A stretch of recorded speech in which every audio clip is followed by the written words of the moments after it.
Hey everyone, welcome back to the channel. Today I'm going to show you how to use Android's app timer. The process to set up an app timer is slightly different.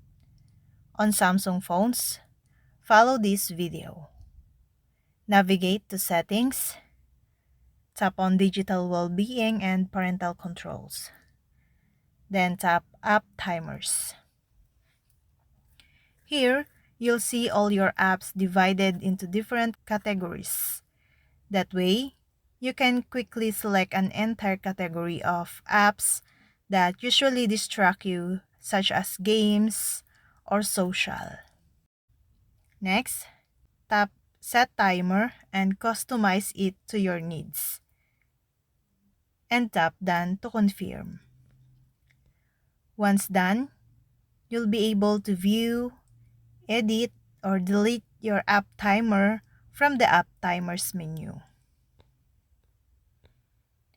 Once you've set a timer for your desired app, its appearance in your phone UI will fade, indicating that the time you spend on that app is limited and must be used mindfully.